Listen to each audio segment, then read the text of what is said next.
Happy holidays, everyone. Merry Christmas, Happy Hanukkah, all that good stuff. We're all 49ers. I'm Grant Cohn. That's Jack Hammer. That's Maverick Pallack. That's Nick Newman. Leo Luna may or may not come. He's going to keep us on our toes, which is what we like about Leo. This is the one All 49ers Roundtable of the week. Tomorrow is a Christian holiday that I don't know much about, so good for you guys. No, I'm just kidding. I'm going to do that too because I'm an American. I don't know. But we have a lot of stuff to talk about today that have nothing to – I don't know where I'm going. Niners. The season's kind of over. They have 2 more games. Let's talk big picture, and we'll talk a little bit about this game. That's my best intro ever. What did we learn? What lessons did the 49ers learn from the 2020 season, or should they have learned from the 2020 season? How about, Nick, you start us off with this one. The obvious lesson learned is they have to upgrade. They have to upgrade the quarterback position. That one's obvious. I'm not going to touch too much on that. But another area they need to start prioritizing more is stop drafting injured players that have injury histories, players that have injury concerns. You look at the 27 players on IR and you have to take a step back. It's a little bit of bad luck, but it's also because they continue to invest cap space and draft capital in players that have these prolonged injury histories.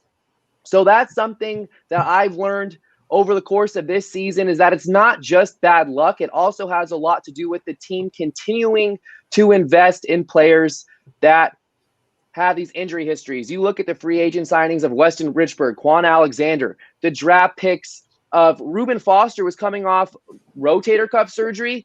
Debo Samuel missed 10-plus games in college due to his hamstring alone, broke his leg. Nick Bosa is one of those circumstances where the risk is worth the reward. You take that risk knowing you have an elite prospect. So I'm not really talking about Nick Bosa, but he's another player that has those. I think it's fair to put Nick Bosa in that. I'm just saying. He's hurt. It's fair. But why I want to differentiate Nick Bosa from everyone else is because of the talent alone. Whereas you look at Debo Samuel in the second round, you could have went A.J. Brown. I'm not saying Debo was the wrong pick, but there was healthier players available like Terry McLaurin, like A.J. Brown. Whereas Nick Bosa is a blue chip prospect. You don't pass up on him because he tore his ACL. That's just my opinion. But that's the big lesson I take away from the season is that you can no longer invest in players with injury histories. I fully agree. Jack, what do you think? Yeah, I think the key takeaway from this year is just the old saying, you're either getting better or worse, you're never staying the same. And that's what the 49ers did this year. They tried to stay the same as what they were last year.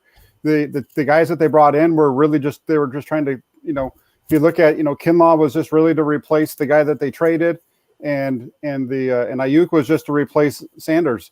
They didn't really try to upgrade their team anywhere else. Pretty much everything they did kept them exactly where they were last year, and we saw it in week 1. Teams caught up with them. Good answer. Leo.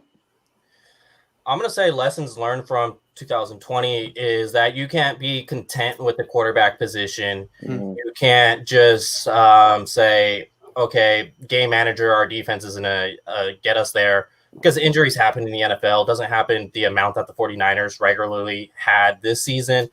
But to have a quarterback that actually can play at, say, a top 5 talent or a top 10 talent could offset some of those injuries, especially with the injuries on defense. So I would say not being content in that role, as far as, like, say, signing these contracts to injury-prone players that are currently in the NFL, I don't think you really have to do that anymore because this team is building. So where they're going to be re-signing a lot of their own guys, they don't have to go fetch out market deals like a Quan Alexander or Weston Richburg. They don't really have to do that anymore. So I would imagine going forward, the guys that they re-up is going to be on the team now. And with Debo Samuel, I think he doesn't get a lot of hate, basically, like Jimmy does, because Debo Samuel played his whole first season here as a 49er. Compared to Jimmy, we saw him for 5 games. Then he missed 13, played 1 season. Now he's missed, it's going to be 10 games. So I think that's where the narrative comes with Jimmy and not necessarily with the other guys. Mm-hmm. Stuff. I would say you can't fake an offensive line. I think there was questions about Weston Richburg's health going into the season. They thought they could go do enough with Ben Garland, and then they thought they could move Daniel Brunskill over, and then the line would be better than last year. And obviously it wasn't. They tried to go a little cheaper, going with Tom Compton, and I don't think that worked out at all. So I would just say invest a little more in your offensive line. You can't get away with just putting a good left tackle out there and hope Mike McGlinchey plays well. You need to have some talent there. I agree with all your answers. I was going to say the offensive line thing. So what I'm going to look at it a different way. The Niners came to this offseason with like two needs, offensive line and corner, and they didn't address either one. Their attitude was, forget addressing weaknesses. Let's just add to strengths. Let's add to strengths. We got a good D line. Let's make it let's keep it a great D line. I'm going to say that's a whack philosophy. If you have two weaknesses, address them. And then address your strengths. If you only have two weaknesses, don't let those be Achilles heels on an otherwise excellent team. I mean, I don't like that philosophy. You had two things to address. Now you still have the same two things to address. You kind of just kick the can down. Handle it now. Don't keep this lingering and say, well, the offensive line will be fine next year. So what? I just wanted to touch on that. The cornerbacks, they actually been a bright spot this year. Jason Verrett. True, 50% of that worked out. Yeah, the only time where it went downhill was when you had Brian Allen in there. The problem is depth, Leo. That's the issue. Yeah. The problem is depth. Brian Allen spot. They have five decent corners right now with Sherman, Brett, Mosley, Kaijuan. But yeah, the depth. Even Jamar Taylor was a sixth corner. But yeah, the fact that they're all not on the field or necessarily available, yeah, that part definitely seems. Okay, we got to move on to the next question. What were you going to say, Nick? Well, I was just going to say that there's still long-term questions at the position when they had an opportunity to pick someone up for the next 5 years. It worked out at corner, basically. It didn't work out at offensive line. 50. They bat 500 on that one. It's pretty good in baseball. Let's move on. Kyle Shanahan's role and where the Niners are right now. I think most Niner fans give Shanahan a 100% pat. Like, dude, you were good last year. You built this up. You had some injuries. No fault on you. How do you is there some culpability? And I don't need you guys to say like a percentage, but if there is, what is it? Who starts this one? Maverick. I'd say there's a little bit of blame on Shanahan. I wouldn't go 100% blame on Shanahan, but I went into the year 100% confident in his ability as a head coach, as a play caller and everything. But there were times this season where a lot of people questioned his in-game adjustments and play calling. I think we all touched on the no Kyle Juszczyk on fourth down. I think that was a big one and a couple different plays, but there's just individual plays that we can pick out. I don't really blame him for the injuries. That's just the luck of the draw at sometimes. And we saw what he can do when he has Debo Samuel, when he has Brandon Ayuk. The offense looks like one of the best in the NFL. So if they can have those injuries, I would go back to being much more confident in him. But there are a couple small weaknesses that we saw this year. So I'm a believer that you could nitpick any coach basically and say, what the hell was that? I think Shanahan has done a fine job play calling. Injuries, I would say the only situation, I wouldn't put it on him. I would put it more on the training staff over there in MetLife Stadium.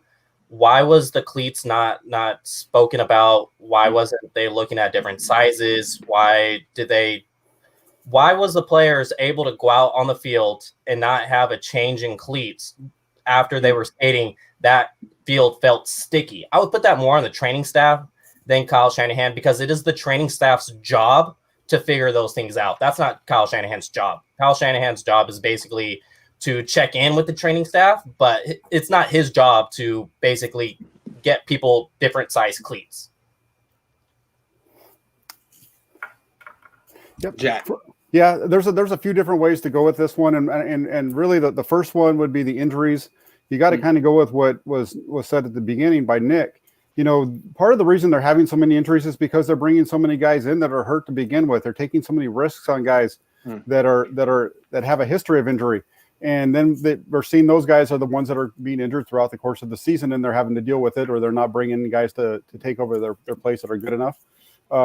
When you look at the turnovers, some of those turnovers, you don't want, it's always not Shanahan's fault on the turnovers. He's not throwing the ball, but his play calling, and we talked about this a little bit, is part of it.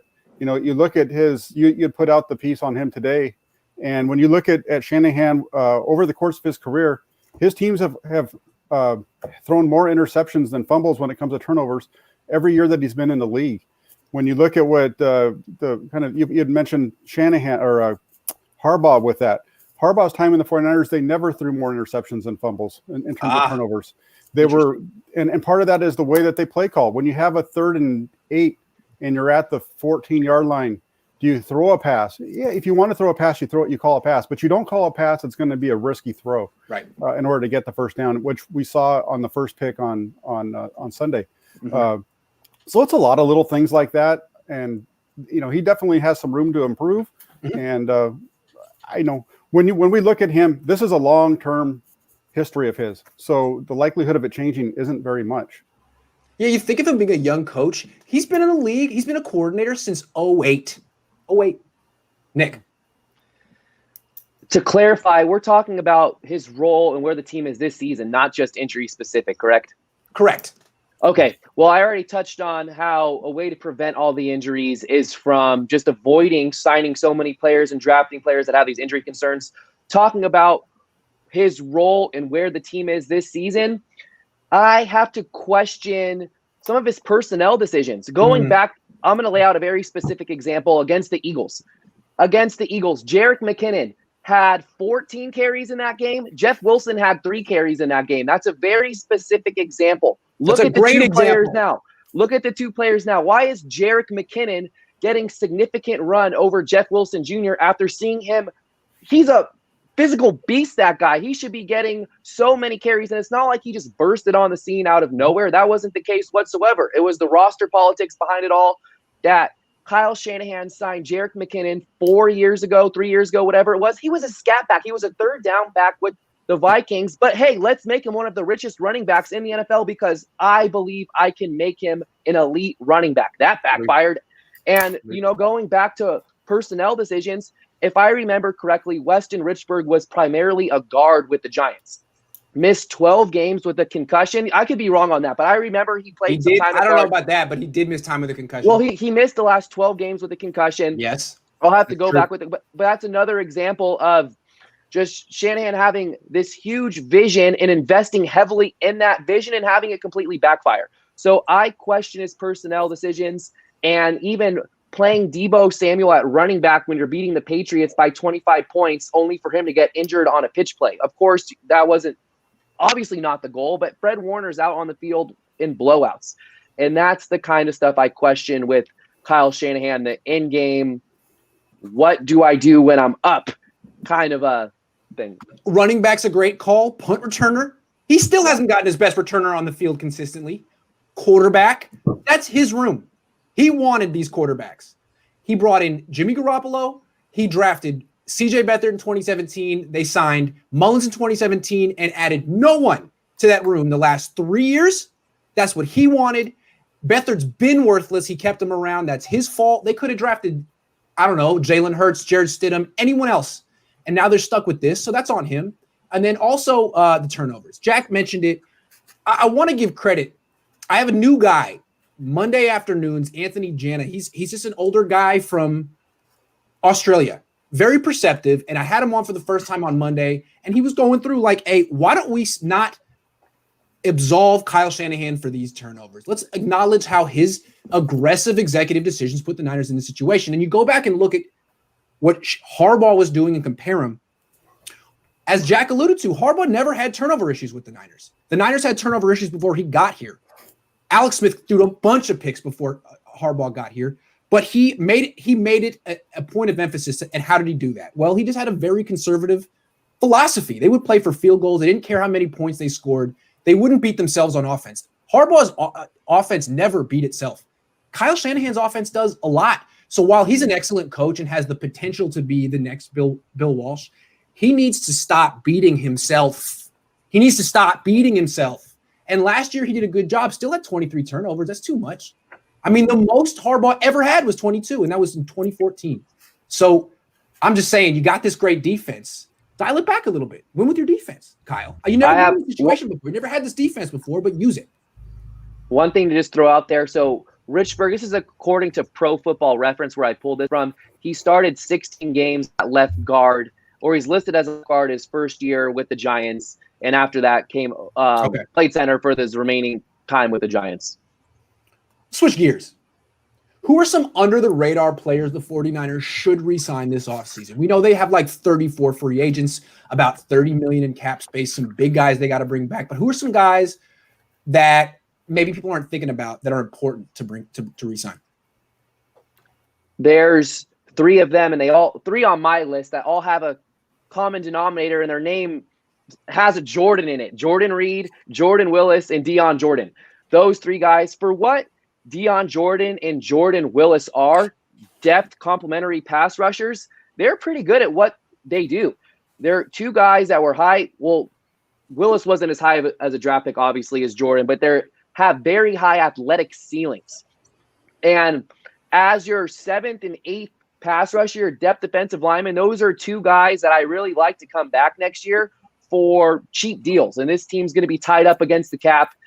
I like Dion Jordan and Jordan Willis coming back next year. And then Jordan Reed clearly is still a very good receiving threat as a tight end in the NFL. Him and Kittle were never on the field really at the same time this year, which is unfortunate.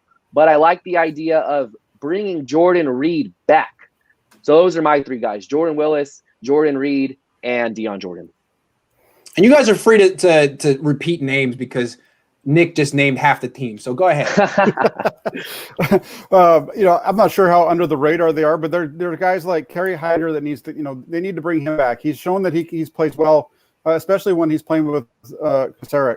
Ronald Blair's the guy that's been injured all this year, but he's been a really good number 2 pass rusher that really does a good job of spelling Nick Bosa when he's out. So that would be another guy that I'd want to see them bring back, that they should be able to bring back cheap since he's been out this year. And another one would be Akilla Witherspoon. I know, and on Witherspoon, it's more of a, they're looking at being able to bring him back on a low cost kind of a deal. He's a good backup player. And right now with where they are, they have 3 of their positions locked up because they're going to bring back Mosley, I believe. And that would be your starting point, I think, on the 4th one. Real quick, I wouldn't be surprised if the Niners have competition for Akilla. Who do you think that competition's coming from? Yeah. Big Salah, if he gets the job. Leo, sorry about that. Go ahead. No worries. I don't think Akilla's going to sign with the 49ers based on what he went through in his tenure. It's just my thought. I think there may be a family member that bangs their hand on the table and say, Akilla, don't sign that. Are you saying that he's like the more upbeat Dante Pettis? Like the Dante Pettis who didn't go in the tank but has the same grievances? Absolutely. Fair enough. Keep going. So I would say Jordan Willis was a great point. You're going to have Nick Bosa, I would assume, sometime next season. And then, so you're probably not going to have D Ford. You need that speed rusher off, and Jordan Willis fits that role. As far as like a reserve, he's obviously not going to be a starter. And then I feel like a guy that no one's really talking about as far as coming back or not having as much hype would be Kaijuan Williams. We saw what his return looked like last week against the Cowboys. He is a fantastic blitzer off the edge.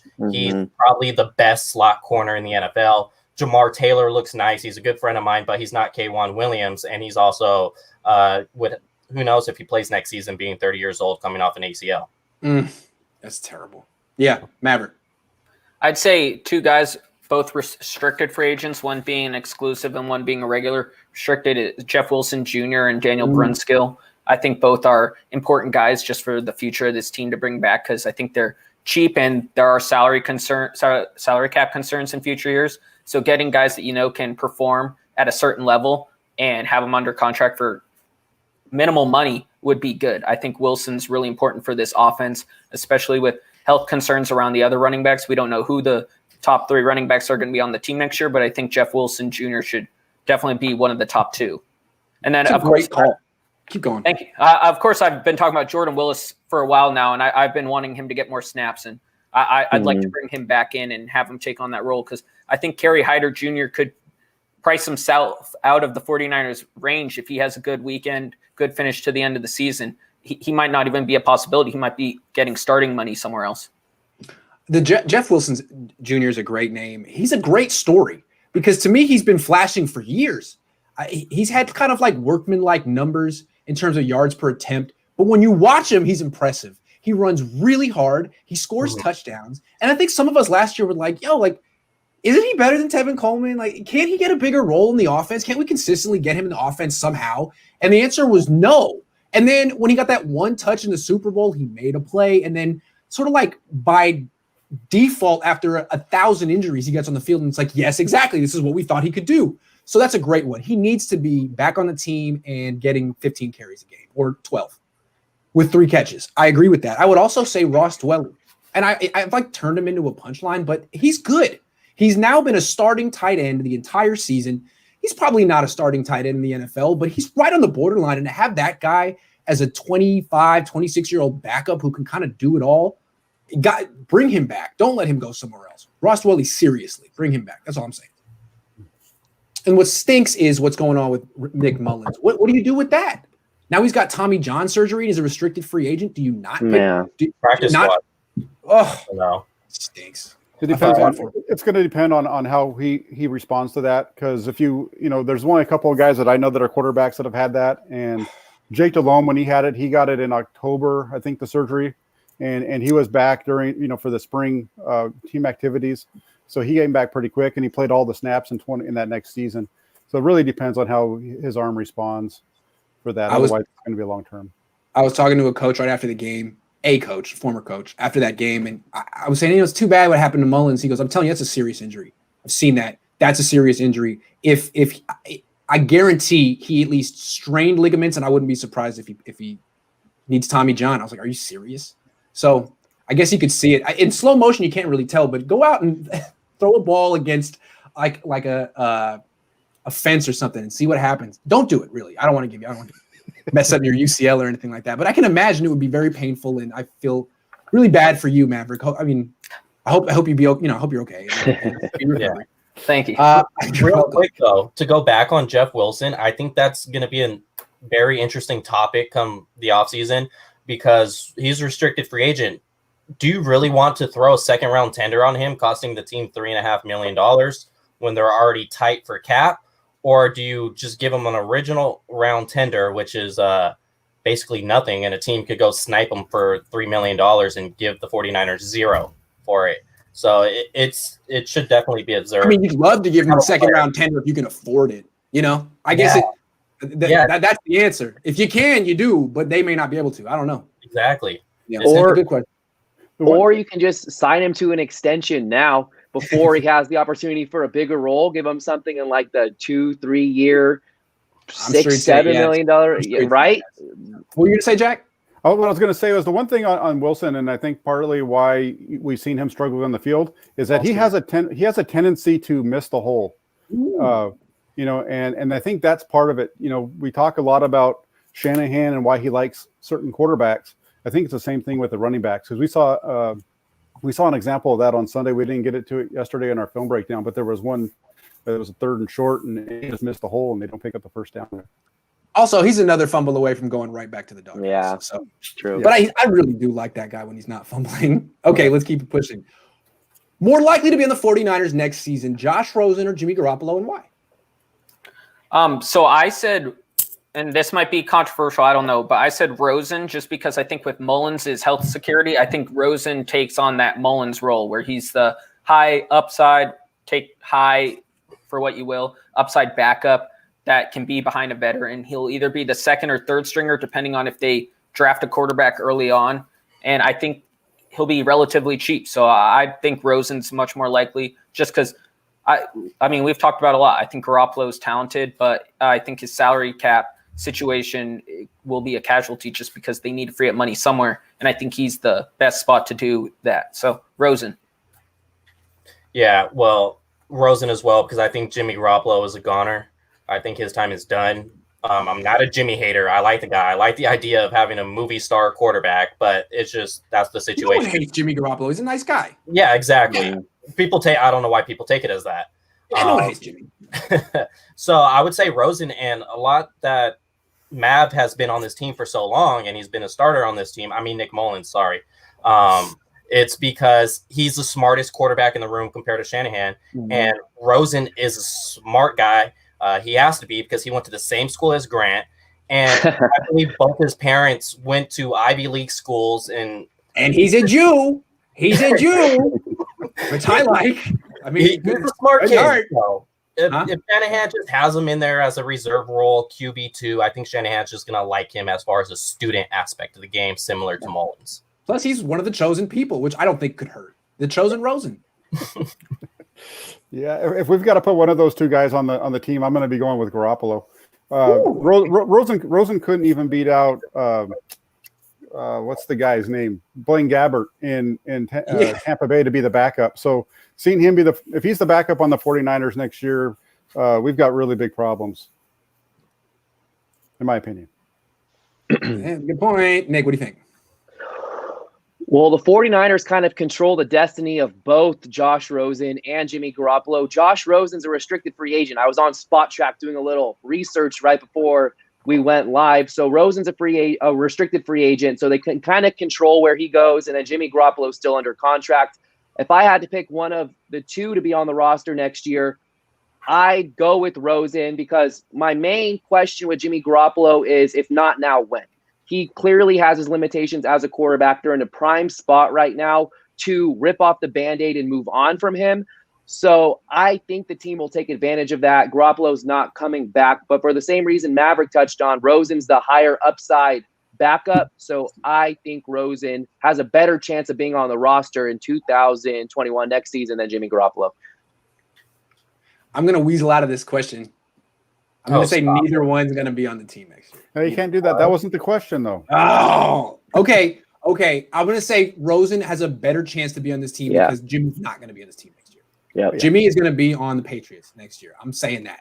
And if Rosen wants to be on like the practice squad or something, sure, dude, you can be on the practice squad.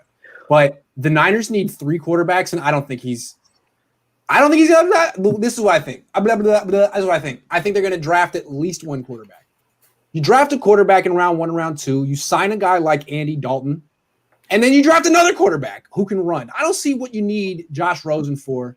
As Jack said, the guy couldn't beat out Blaine Gabbert. There was something seriously wrong with Josh Rosen. And if you go back and look at him at UCLA, I watched UCLA football because I have nothing better to do, and I went there, and he was never that great. He would have a moment. He would have a game. He was okay. Something about him, and I think something about his person. I think people really, really, really dislike him. I don't know what it is. You could weasel out of this one. It's fine. You say neither one. On this, what I'm going to ask you, you could weasel out of it if you want. You said Jimmy to New England. Do you believe he'll be cut and signed there, or do you believe Belichick will trade for him?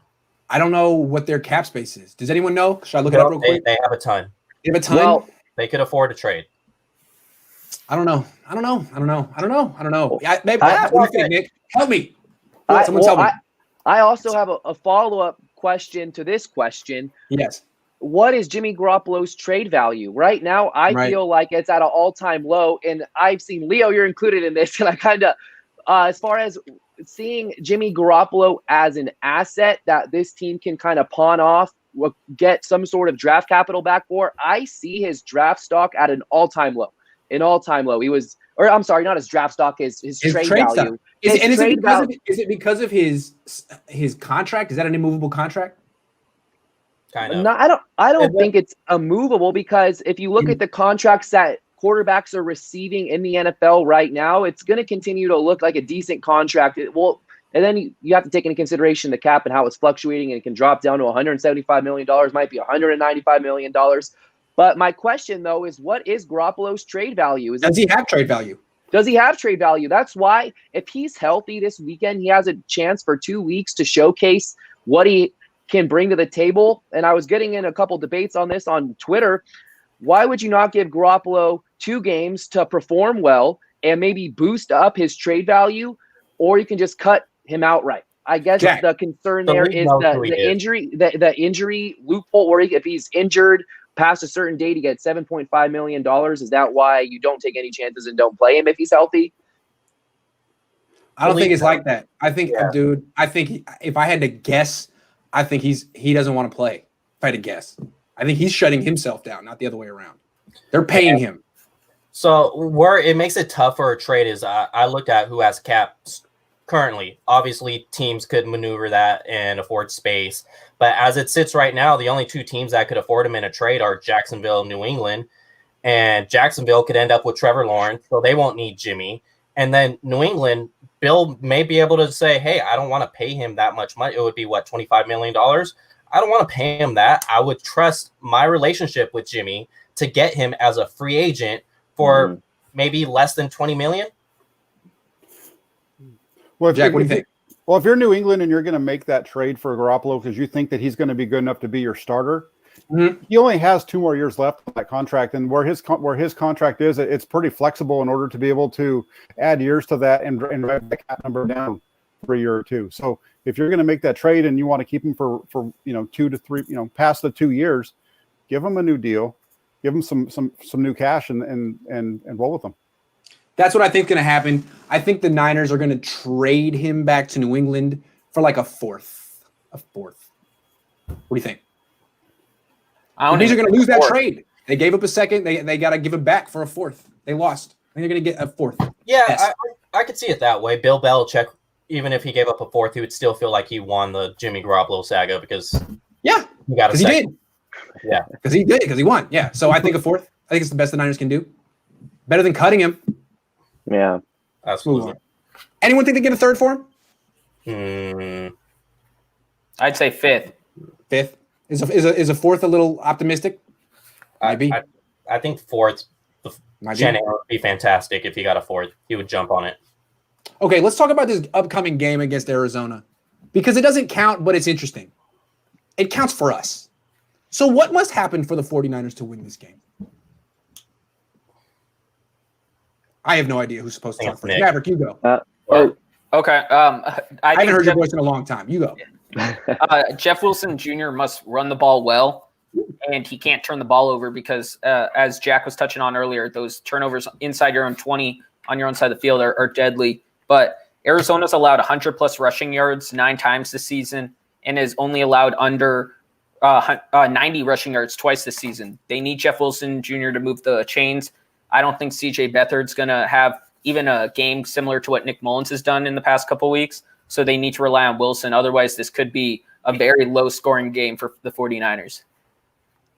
We lost Jack, but he's coming back. Leo. Me. I would say contain DeAndre Hopkins because he went off in week 1, and that's ultimately why they lost the game. Is DeAndre Hopkins. There was one side of the field was running man, the other side was running zone. It was just miscommunication. He ended up taking a drag route all the way to the house, which ended up being the game winner, essentially, if you look at it that aspect. So I would say contain DeAndre Hopkins. He's won 2 games by himself, essentially, with the Hail Mary versus the Bills, and then last week against Philly on a 50-50 ball. That's the only way it happens, is you got to contain DeAndre Hopkins, because I think it's just tough because the offense is just C.J. Beathard's quarterback, but I'm looking at strictly defense. They need to hold the Cardinals because the 49ers offense probably aren't going to put up so many points. Whenever the 49ers go up against Russell Wilson, Kyler Murray, and Josh Allen, my eyes immediately turn to Robert Saleh. So what the 49ers must do in this game is they have to contain Kyler Murray. Kyler Murray killed them making plays outside of the pocket, finding running lanes, contain Kyler Murray. If they cannot slow down Kyler Murray, there's no chance of winning this game. That's a really good point. I mean, it's the truth. It's the truth. Jack Hammer's trying his best. Oh, he's back. Jack Hammer, I know you didn't hear what any of us said, but what do you think the Niners must do? What must happen for the Niners to win this game? They've got to be able to stop Kyler Murray and show that they can do that and be able to defend DeAndre Hopkins. That's why they lost the first game. They could not stop those two, and it's going to be even harder for them to do that this week. But that's what they're going to need to do to win. Yeah, agree. Okay, I agree. It's down to Robert Saleh. You got to contain the quarterback. You got to have a plan for DeAndre Hopkins. You got to show that you can stop this type of an offense. You haven't shown it yet, but I still feel like the Niners are at a much more basic level than that, because that could lose the game for them. But they have a good defense. The defense will, play well most of the game. It could give up some scrambles to Kyler Murray at inopportune times, but the defense should show up as long as Richard Sherman doesn't play. the offense is going to beat itself again. It almost doesn't matter what the defense does because the offense is going to blow this. So what I would say is, obviously, don't turn the ball over more than once. How do you do that? They have to win on first and second down as an offense. You can't be like, well, we need CJ to make plays on 3rd and 6. No, it's not going to happen. CJ is going to make plays on 3rd and 6 for that team, for Arizona. That's what's going to happen. So what you have to do is run the ball as much as you can on first down and run the ball as much as you can on second down and not lose the game on offense. Just don't lose the game on offense. See if Arizona, because what Harbaugh's philosophy was, the easiest way to win the NFL is to not beat yourself. He didn't beat himself that much. The Niners only beat themselves this. I mean, they beat themselves against Philly, against Washington, against Dallas. They're 1-3 against the NFC East because they beat themselves 3 times. Just if they could get past the not beating, you can't even begin to get to the competition level in the NFL if you're beating yourself. So I just like to see them not beat themselves. If I could repeat myself for the 9th time. All right, I get worked up because I'm not a Niner fan. What can't happen for the Niners? Yes, you are, Grant. What can't happen for the Niners to win? What can't happen for the 49ers to win this game? They can't beat themselves. That's what I had. They can't afford to turn the ball over once. I have the Cardinals turnovers numbers here. They've turned the ball over 9 times or 1 time or less in 9 games. And then they've gone 5 games with 2 or more turnovers. They've turned the ball over 3 times in 2 games and 2 times in 3 games. They don't really turn the ball over to the same extent as the 49ers because they have a solid star quarterback in Kyler Murray. So you cannot beat yourselves. You can't turn the ball over. The turnovers have been out of control via special teams. Nick Mullins, CJ Beathard's not much better at it. You can't lose the turnover battle in this game if you want any chance of winning. Yeah. I mean, that's pretty much it. We probably should all have the same answer on that because that's really what we've been seeing, is they can't force this game to come down to CJ, to do something different. They can't come down to CJ Beathard having to make a play. Yep. It's got to be running the ball and let him throw the ball every once in a while, but they really got to try to pound it. I have basically similar to what I was saying earlier is Jeff Wilson can't get hurt because then I don't think the offense gets a first down if it's CJ Beathard and Jerick McKinnon and Tevin Coleman back there. But also they got to stop Kenyon Drake just because I think Kyler Murray has not been as effective as a runner since that Seattle game they lost when he injured his shoulder a little bit. And he still is able to run, but he hasn't been as great. And so it's really just Drake and then Chase Edmonds, who's battling an injury as well as their rushing attack. So if they can limit Drake, I think that does help them a little, but I don't think they have any way to stop DeAndre Hopkins. So that kind of all goes out the window there. What do you mean? They have Ahkello Witherspoon back, all right? They have Big Spoon. So what can't happen for the 49ers to win? They can't score less points than the Cardinals. Thank you, Leo. You're muted. Mute him. Yeah, mute him. That was a wild take. Hell out of here. No, I decided to throw that little comedy in there. That was good. That dad joke. A little comic relief. I'm relieved. Dad joke. So, but I'm gonna relate it to the offense. They can't score less than 20 points.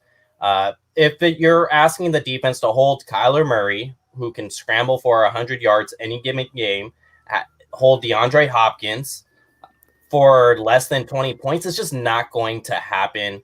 It almost happened week 1. Well, guess what? The Cardinals had 0 preseason, and that was Murray's first action with DeAndre Hopkins. Now they've had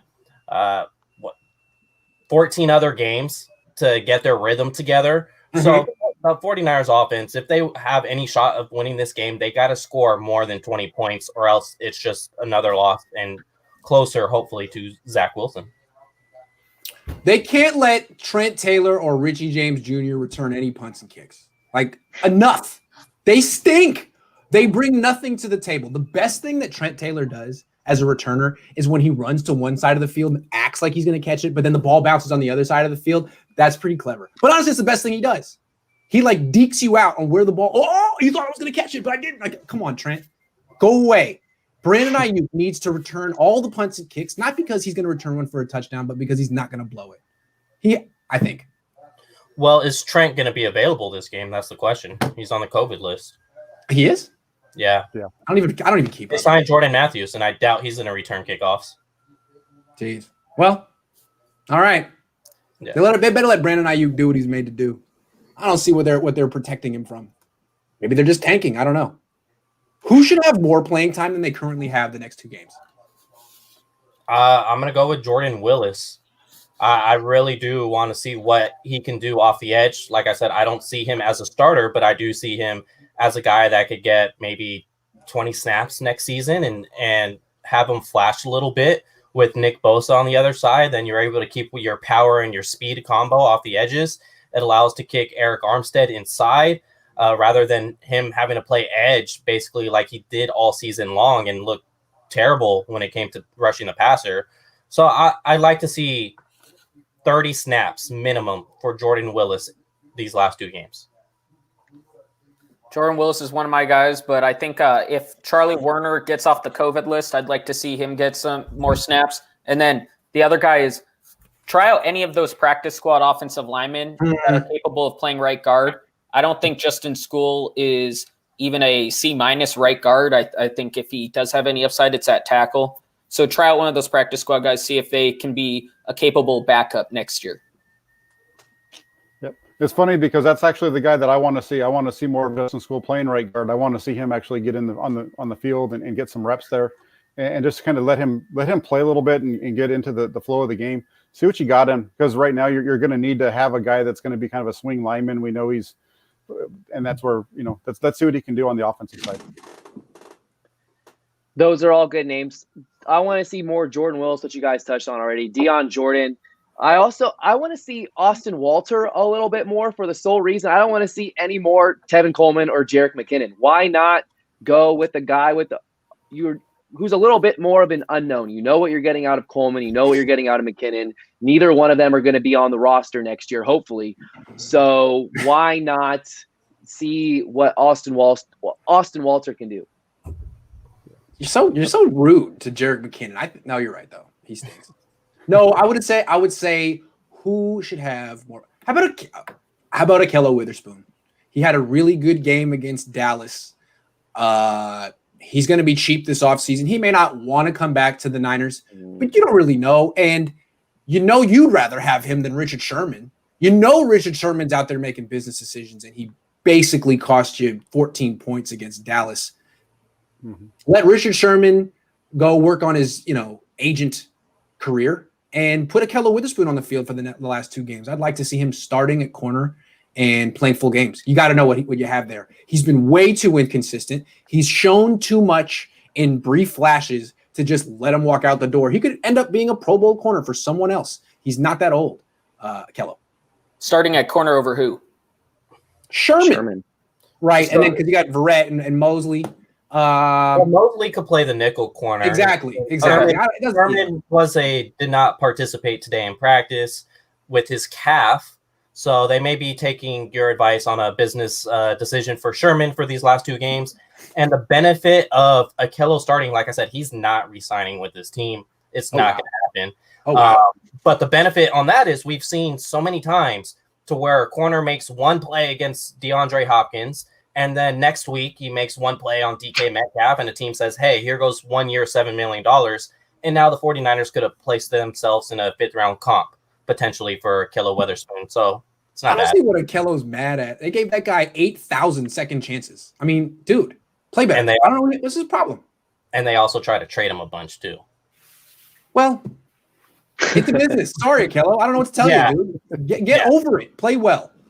They would have traded you if you played better. Yeah, I agree with getting Witherspoon in over Sherman, but I think if Kaijuan Williams is a guy you're going to re-sign, and Emmanuel Mosley and Jason Verrett, if that is going to be the 3 cornerbacks next year, I'd like to see them play the last 2 games together, because how many games have we seen of those 3 guys on the field? I'd say maybe 4 or 5 max, and I'd like to see a little more against 2 pretty good offenses. Well, so then rotate him, because you got to get Akello on the field, in my opinion. See him a little bit. Who should have less playing time or no playing time the next 2 weeks?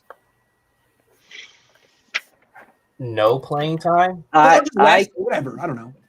Well, it says less on the screen. Okay, so less playing time, I would relate that with George Kittle.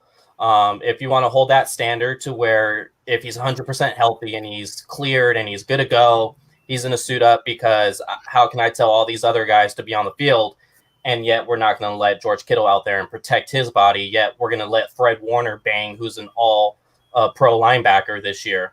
Well, should be. So I would say he should have less playing time, as far as, like, if you want to play him, fine. 10 snaps. Like, there's no reason to get him into 30, 25, 10 snaps. Get him on the field. Give him 2 targets. Cool. Don't give him full workload. Less playing time. I think at least in the comments, McGlinchey will be the guy, but I think a winner is Jordan Reed for less playing time, just because I think, not because anything he's done wrong. I think he's been very good this year. But I think you need to find out what you got more with those younger guys. If Werner is able to come off that COVID list before the end of the season, I'd like to see what you have in him, because we know what Jordan Reed can do in this offense. We know what his salary is really going to be for the rest of his career because of the injury concerns. So try out the other tight ends, play him more, and just see, because I think Reed will only play if he's playing for Shanahan anyways.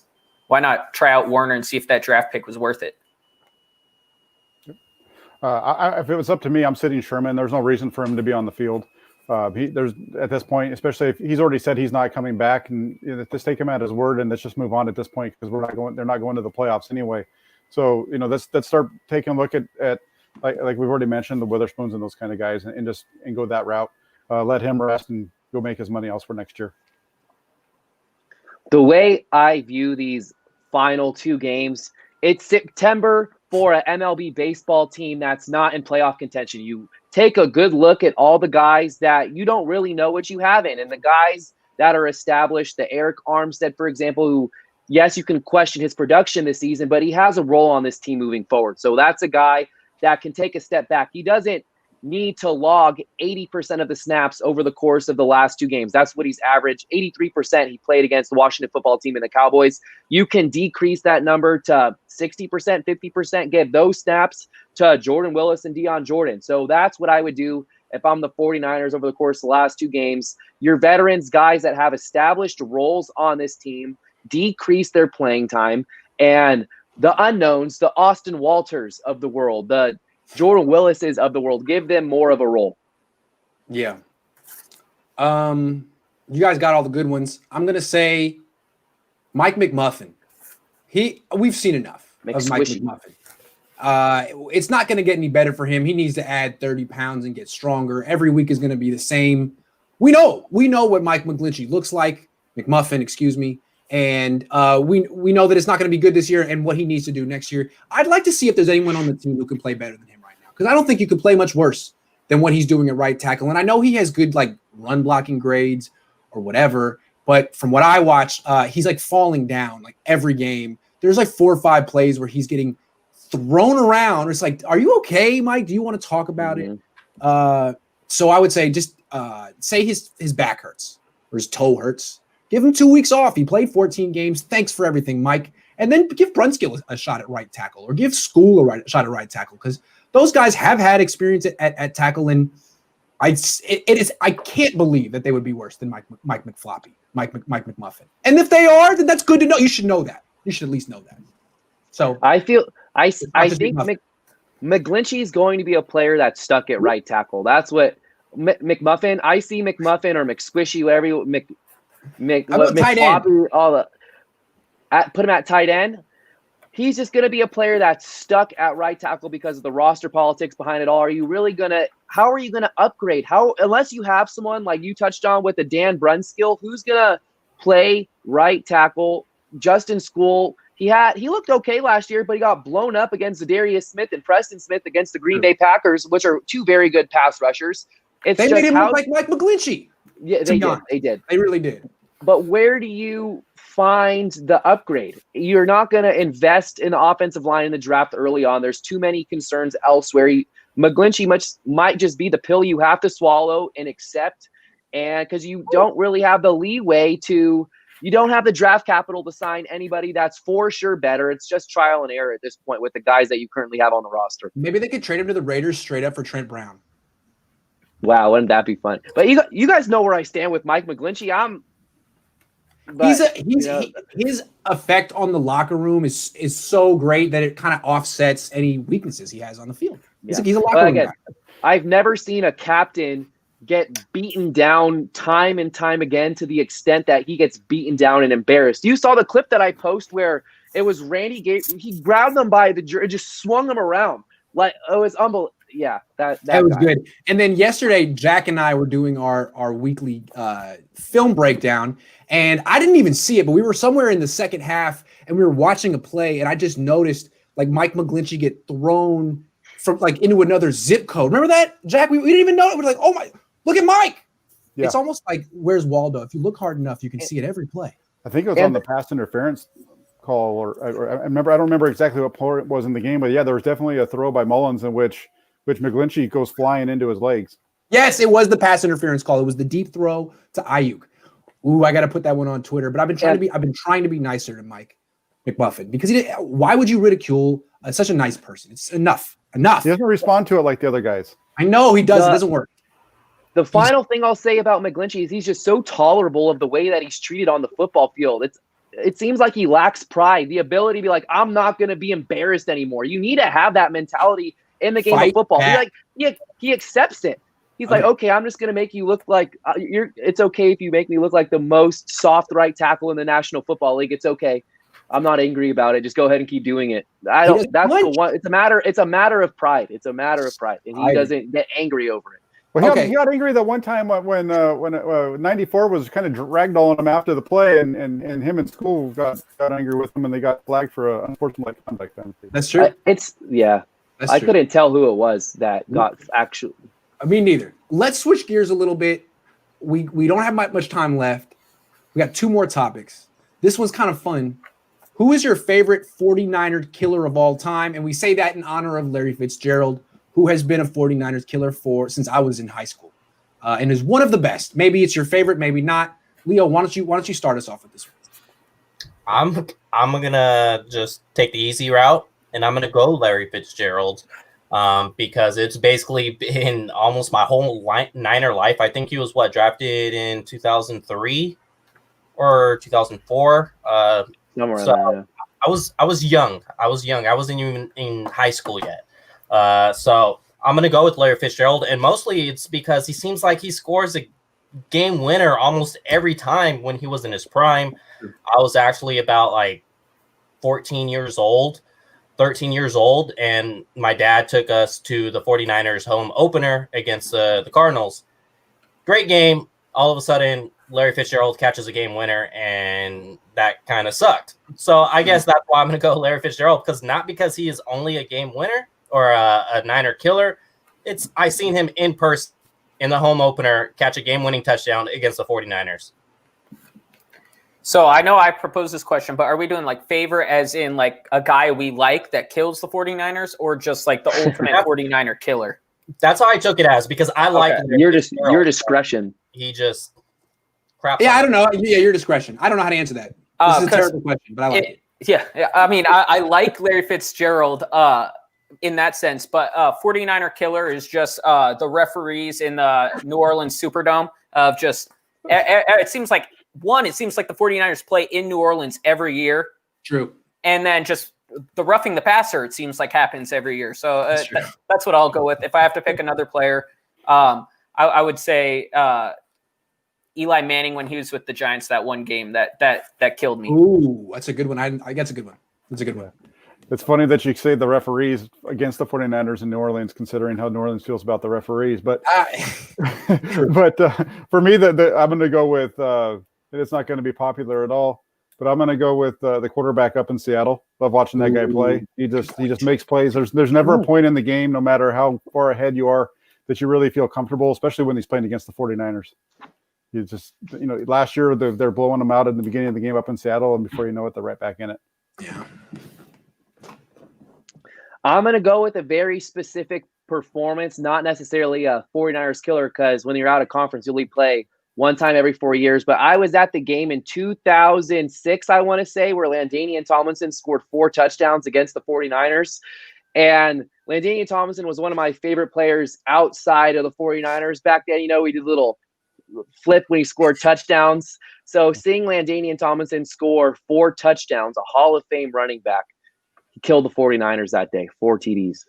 Okay, I got 3 names. I'll go through them quick. For me, my favorite is Marshawn Lynch because when he was playing, I would often pick against the 49ers. Whenever the Niners played Seattle, I would pick Seattle, and it was a smart pick. And Marshawn Lynch would never let me down, ever, ever.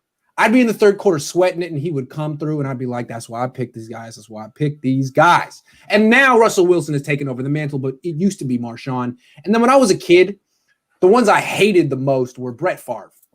I became a fan when they won the 94 Super Bowl, and I thought that it was going to be like that every year. And the reason I didn't have as happy of a childhood as I should have is because of Brett Favre. I mean, every year I was like, why is life like this? Why is this guy so good? I hate him. And then when I was a little bit older and I was a huge Jeff Garcia fan, Kurt Warner was just too good.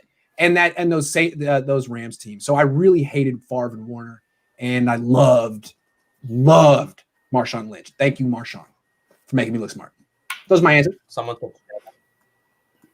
Last question. Zack Wilson. We talk about him every week, but he is the Niners draft crush. A lot of people around here compare him to Aaron Rodgers. He just played last night. If you're watching this, it was Tuesday night, right? Tuesday night. Yep. In a bowl game against UCF, and he tore them apart like he's torn apart every team except for Coastal Carolina this season. My question is, what do you think of him now? And also, I recently posted an article from Walter Football questioning his character, saying he's a brat, he's a diva, he's a know-it-all. He has apparently ADHD. So did Michael Jordan, apparently. Now we're starting to see some slander because he was under the radar. Now he's might be the number 2 pick. That's a really long question. I haven't even asked a question yet. What do you think of his fit with the 49ers after seeing and learning more about him is the question. I like Zack Wilson. I feel like he would be a great fit for Kyle Shanahan's offense. I like his mobility. I like his arm talent. The character concerns, and before I get into the character concerns, I feel like it's fair to question his stature and his durability. He's not the biggest guy, still young, still can grow into his body. He's 6'3", 210 pounds, somewhere in there. So I don't know how his mobility would hold up. But talking about the article that you shared with everybody earlier today, Grant, or posted earlier, the character concerns, the red flags aren't too great of a red flag to me because the character concerns aren't detrimental to the team or his ability to play. It's not like the concerns are going to get him suspended or do anything along those lines. And when you play the quarterback position, you have to carry yourself a certain way. And so you have to walk a fine line between confidence and cockiness and arrogance. So I don't have too great of an issue with what came out today regarding Zack Wilson. I would like him in the 49ers offense. And that's where I stand in regards to Wilson. Good argument. Jack, I think you're going to have a different take. Well, I don't have, in regards to the personal things like that came up in the article today. We saw that last year with Nick Bosa. So I can't take that with a grain of salt at this time. That was, if you remember before, in the run up to the draft, there was a lot of negativity around Bosa and his behavior, his attitude, the family politics, stuff, all that kind of stuff. So, that's not so much there. When I watch Wilson, I think I said it on here before. My thing with him is watching him play with people around him is completely different than watching him play last night.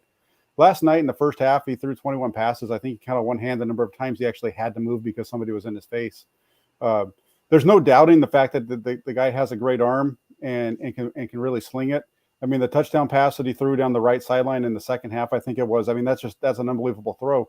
But he has nobody within 5 yards of him. He's standing back there just like Nick Mullins, on the one throw to Richie James, where there's nobody around him. And those kind of throws are easier to make when you have that. So that's my concern with him. I haven't watched enough to really say that's what I think he's going to be. But I haven't. Last night I saw the same. When he got pressure, I saw the same stuff that I saw when I watched him play against Hawaii last season. Which is what?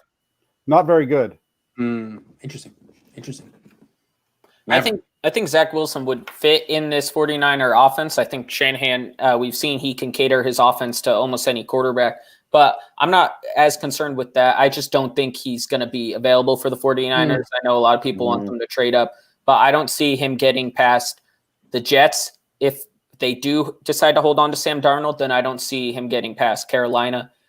The trade-ups can happen, but I don't think he's the guy Shanahan's going to do that for. I would think they would go for Stafford or a veteran before Zack Wilson. If he's there, if the Niners somehow get to pick 5 and he's there, I do think they would take a long, hard look at him, but I don't think he will be the Niners quarterback. Yeah, I take that character concerns as like a grain of salt. Basically, it's basically him feeling himself like I'm a bad mofo. Mm-hmm. Cool. That's what I want my quarterback to feel like. Mm-hmm. Character concerns to me would be like Peyton Manning's situation when he came out of Tennessee and with his trainer. To me, that would be character concerns. Or maybe whatever Dwayne Haskins did recently. Yeah. Yes, Dak Prescott getting a DUI before the character concerns. Like, dude, you're about to be drafted a month from now. Why are you driving drunk? Take an Uber. Uber was available at that time. Dak Prescott didn't come out, and it wasn't, where he had to get a cab. And so to not go further on to that, but I think his fit is very well. When he has a good pocket, he throws dimes. But then also when he does have pressure, then the narrative shifts to, now he's just running around making backyard plays. That doesn't work in the NFL. So I feel like there's no like fair comparison to say, hey, this guy's just good. We don't know if he's Patrick Mahomes. We're not saying he's that, but he's a talented quarterback that should go top 5 in the draft. And with that being said, I think he may be out of the 49ers reach. And I think Trey Lance is probably the guy they take because Trey Lance does have a hell of a lot of potential. Shanahan has experience getting to the playoffs with the run-first quarterback as a rookie with Robert Griffin. So he does have that experience, but I think Trey Lance has a higher upside in his arm. The Jets may just say, hey, we're going to take Zack Wilson here so that we don't have to pay Sam Darnold in a year. Does swapping out Sam Darnold for Zack Wilson really help change things for? No, but Jets? It's the Jets. It's the Jets. See, yeah, that's what I'm saying. They're very similar, Sam Darnold and Zack Wilson. Zack Wilson's a little faster. Sam Darnold's a little bigger. Maybe Wilson's arm's a little stronger. Maybe. They're very similar, those two. And I think the more that Kyle learns about Zack Wilson, the more he's going to get turned off. And I could be wrong here, but let me say why I don't think Kyle's going to like Zack Wilson. First of all, when I watch Zack Wilson, he plays backyard football. He runs around to run around. Like he has a great offensive line. I don't know about his receivers. That one dude made that nice diving catch. That was a nice diving catch, by the way, last night. But he has a hell of a pocket most of the time. And he's just like, well, why don't I just extend this play because it's fun? Like I like to do that. And no one can catch me in this when I'm playing, whatever teams he's playing, no one can catch me. And so he has a lot of fun and plays backyard football. Kyle can't stand that. He talks about it. He's like, a lot of guys that make it all the way to the NFL just running around, but you can't do that here. Now, Kyler can do it because he's the best athlete in the NFL. Zack Wilson isn't like that.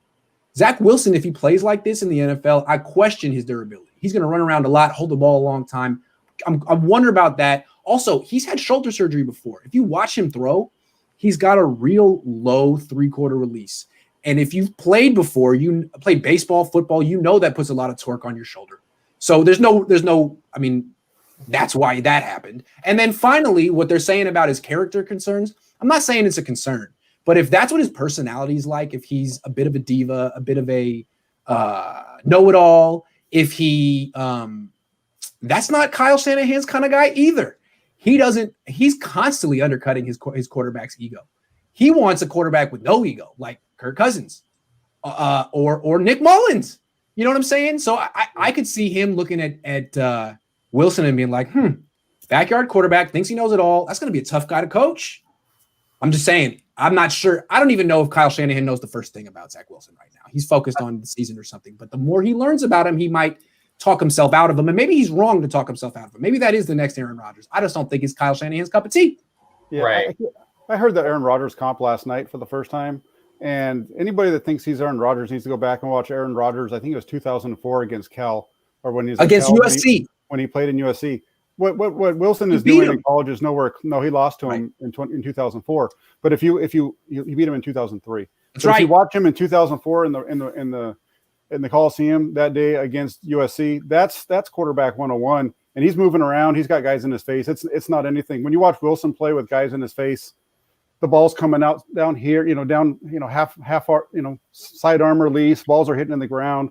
Last night, the couple of times that he got pressured, one of them was an incompletion. The other one, the guy's having to dive on a curl to catch the ball. Just a different kind of guy when he's got pressure on him. So I'm really, that's where my take on him.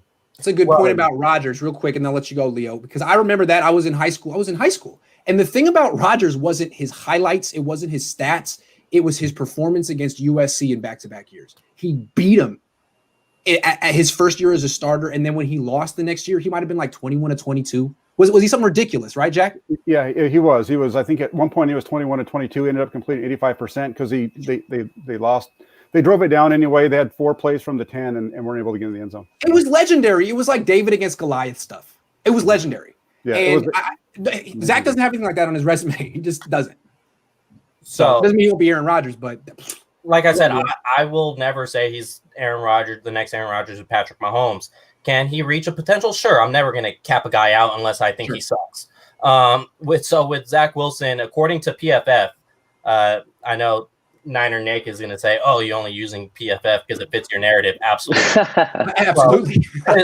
No. Only has 4 turnover turnover worthy plays, passes on 353 dropbacks. So that tells me, okay, if he's not running around playing backyard football, well, he could get it done as a quarterback that just drops back and slings it, because that means that rate is better than Trevor Lawrence.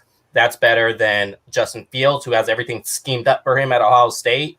It's better than Trey. Well, I don't know if Trey Lance hasn't played at all this year, but he's better than all the other top prospects at quarterbacks. And that's something that stands out to me, considering he has that backyard style football. That's from this year, correct, Leo? Yeah, this year. Here's a Niners problem when it comes to Zack Wilson and Trey Lance. Go ahead. And I was going to say, with his shoulder, I remember watching him against Coastal Carolina this year. He was running with his throwing shoulder, his surgery shoulder, into guys. So that tells me this guy's like, he's feeling good. The shoulder's not bothering him at all. No, the thing with the shoulder to me is I worry about it when he's throwing, like down the line. The way he throws the ball. I played baseball. I threw I originally threw with a low 3/4 release until I became an outfielder, and they made me go over the top. And you put a lot of torque on your and I didn't throw 90 miles an hour. This guy throws hard, and it's a lot of torque. You really putting that shoulder out there. It could happen again. He's not the biggest dude. Now, maybe if he takes a bunch of roids, it won't happen. But I'm not saying he should do that. You know what I'm saying? Well, he does need to put on weight, because even though he's 6'3", he looks like Nick Mullins, his size. And if he plays this way in the NFL, he's going to get hurt. So he needs to either get bigger pounds or get smarter. Yep. He's what I'm saying is that the tough part, the tough position the Niners are in is they passed on Watson and Mahomes. Yes. They passed on Watson and Mahomes, and now you could talk yourself out of Wilson and Lance. But what if that's the next Watson and Mahomes? I don't think it is. But what if it is? Then you did it twice. Now you did it twice, and now you're really fired, and you never get allowed to work in the NFL ever again. So I think there's a little bit of fright, a little bit of apprehension there. Like, am I going to pass on some freak like I did last time? So I can take a guy like Kyle Trask, who at best is, limited. So I don't know. I like Trask. I don't have to make this decision. My job isn't on the line. No. Sean just gave us a very generous tip. Let's see what Sean has to say. Hold on. Hey, Leo, I bought you some no-lay shoes to prevent you from pulling your hammies. Merry Christmas, everyone. Grant, wasn't Diva the knock on Aaron? I don't think Wilson has the frame to last. Why'd everyone give up on Rosen so quick? Yes, Aaron, agree on Wilson. Why did everyone give up on Rosen so quick? Should we talk about that? Turnover. It's because he's Jewish, isn't it? It's because he's Jewish. Well, they got Kyler Murray is the number one reason. And then they got Tua, and then I think Rosen but as Jack said, the guy couldn't beat out freaking Blaine Gabbert. So what's going on here? And then he was just chilling on a practice squad, and every team's like, So I wonder, he was released by the Dolphins after training camp, right? And then he went to the Buccaneers. So maybe because Gabbert had a longer stint in training camp, he was the backup quarterback right off the bat, and they just kept it as is because Tom Brady's the starter, and they were more comfortable with the veteran being behind Brady than Rosen, who didn't have the training camp experience that Gabbert had. Jack, you have a theory? No, I just don't. I think the reason is he's just not very good. Yeah. In the NFL. He's kind of like CJ. He's kind of like CJ Beathard. He's got, I think, 3 wins in the NFL, and 2 of them are against CJ. Sorry, that's not funny. But yeah, no, he basically is CJ Beathard, and they both can kind of throw. But what I've always felt about Rosen, going back to watching him at UCLA, is his clock is off. Like, he does everything a little too slow. Same with CJ. You know, they don't feel the pressure. They're just a little late. Good arm though. Yeah. I'm always intrigued whenever a top 10 pick, a former top 10 pick, becomes available, because there was something there, whatever it was, there was something there that Rosen was at one time seen as one of the best prospects coming into the NFL. For this, that's why I like the Deion Jordan signing. There's no risk, and maybe there is some reward to be found there. So what's the worst thing that can happen with Rosen? Actually, that was one of my players I left off who should get less playing time. CJ Beathard. I want to see Josh Rosen get some run at some point over the course of the last 2 games, whether it's he comes in for a couple series at a time. He doesn't necessarily need to start, but I do want to see Rosen throw the football. Nick, because if Rosen comes in and has like 2 good games, the Niners are going to give him a 5-year contract worth $125 million. That's really dangerous, Nick. Hey, the Niners get worked up when they have a couple good games. They get excited. This is also going to be potentially the last time George Kittle plays with CJ Beathard. How many years straight has that been? 4. I'm going to shed a tear for that one. Another 4 in call, so 8 years straight. God, we got to make them like a little buddies video, you know, in slow motion, kind of like the one in Rocky 4 with Rocky, and you know they're like on one of those graduation videos where they're like, "See you later," stuff like that. Like that, that's what they need. Like they're moving on with their really life. Sad, slow music and like slow motion. I would think that would be good. Yeah, Fast and Furious meme. You could also throw Brent Taylor in that video too, because I'm sure that quality time is no longer going to be there in 2021. Yeah, this show has gone off the rails. Well, real quick, going back to Sean's question though, the other part of the question wasn't the knock on Aaron on Rodgers that he was a diva. I think part of the knock there was that he's a hard guy to deal with, and there was something that happened. There was something that happened between him and the guy that was the 49ers head coach at that point. In the run up to the draft. Yeah, with Nolan. I can't remember exactly what it was, but there was something that happened. I think it was he didn't want to throw for him or something like that. No, I think they asked him to do something really arbitrary, like jump up and down or bark like a dog, just to see how he would take commands. And he said, no, why? And Alex Smith did it. I don't know exactly what it was, but in retrospect, it was probably demeaning. And Aaron Rodgers had a reason to be like, dude, what? But it wasn't just the Niners who downgraded him. Like the whole league did. He had to drop to the late 20s, and then he was a 3-year project. Just 3-year project. He rebuilt his entire throwing motion. Wasn't he only the 2nd quarterback drafted that year, though? That's right. He was. So, there's that goes along with it. True. Rodgers wasn't Campbell that year? Was what? Were you talking about Rodgers? Yeah, I'm asking that. I don't know. Jason Campbell, I think, was before Rodgers. I might be wrong. Yeah, I believe somebody took a quarterback before Aaron Rodgers. What was that? The 2005 NFL draft? Yeah, well, it was definitely Jason Campbell went before. Oh my God, is that true? I don't remember that. Oh, let's see. We got Alex Smith at 1 overall. All I remember Aaron Rodgers was he had that little flip haircut that was really popular in 2005. Jason Campbell was the immediate pick after Rodgers. Oh, okay, fair enough. All right, my bad. All right, Rodgers 24, Campbell 25. This show is over. We've had a great one. Thank you so much for coming, everyone. Merry Christmas. We're not going to be back tomorrow. Have a great rest of the week. And then we'll come back on Saturday and watch the Niners lose together. So let's look. We have something to look forward to. That'll be our Christmas present. So Merry Christmas, everyone.